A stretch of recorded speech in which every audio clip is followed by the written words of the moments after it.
I was hoping to get some scrap 1/4 or 3/8 inch acrylic, but this 1/8 inch was all that was destined for the dumpster. The pieces are almost 6 inches wide by a little over 3 feet long, so maybe there's a few little projects hidden in that stack. Since I'd thrown away my pickle jar blade container not too long back, and I hadn't replaced it, one idea is a spent utility blade disposal box. I have this acrylic sitting here, and I could use the gluing practice, so why not?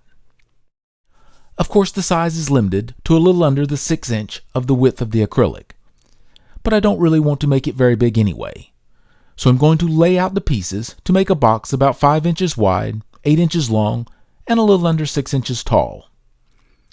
I will make a guard for the input slot, just in case I turn it upside down, and a baffle so I can really pack it full of blades. The main thing in cutting out these small pieces on the CNC is not to cut through the backing paper. That's what will hold the parts in place and keep them from getting gouged or leaving a burr on them when they cut loose. As I'm separating the pieces, I can see I need to resurface the tabletop.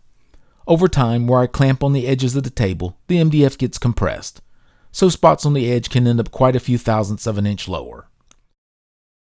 So I'll have to do some sanding to remove the very thin plastic that was left. It doesn't take much, but I don't want to round the edges. I need the full width of the plastic to make a good glue joint. I'm using well-known number 4 and a very fine tip needle applicator for this. After removing the protective paper, I'm cleaning the surface with a little isopropyl alcohol. I will use some 1-2-3 blocks to hold the pieces in place for gluing. I'm going to start with the input slot guard. Once it is glued up, I will need to sand one edge, and I want to have at least 15 minutes of set time before I sand on it.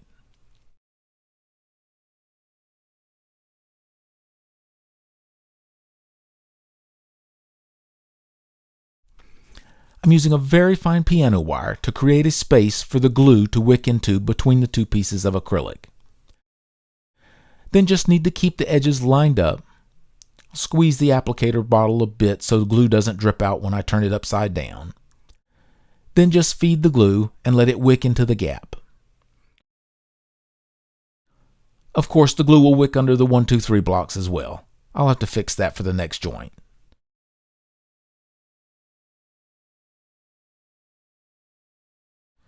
Then it will need to set a few minutes. And it's rinse and repeat for the rest of the side pieces.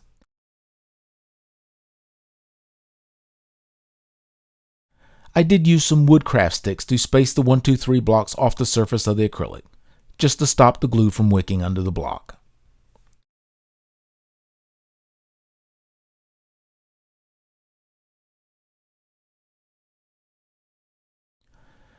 The side edges are done the same way, except instead of the wire spacer, I'm just lifting it a bit with my fingers, then hold the edge straight with the blocks, then let it set a few minutes.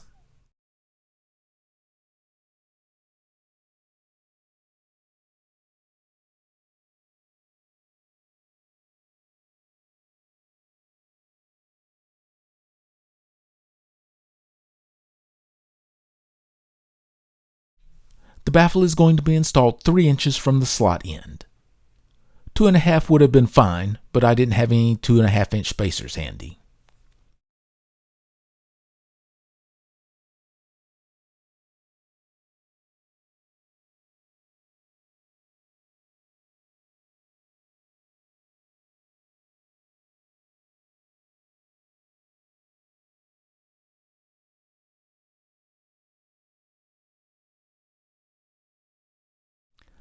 Getting ready to put the top on.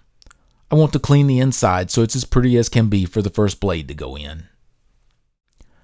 I'm going to use the wire spacers at the corners.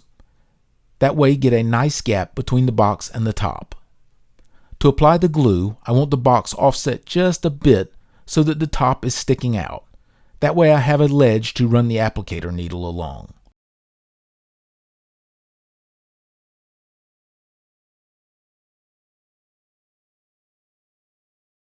After I apply the glue to 2 sides, I'll move the box to get a ledge on the other 2 sides.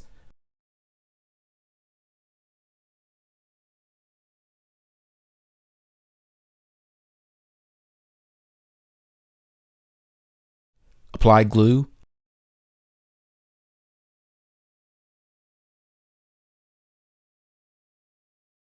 And then remove the spacers. Then get it lined up as fast as possible.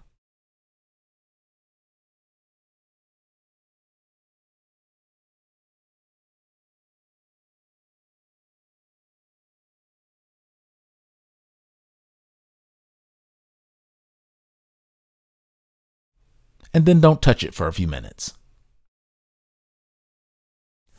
Well, that looks nice. Maybe way overkill, but I think that will hold me for a few years. Probably will store 300 blades at least. Thank you for watching.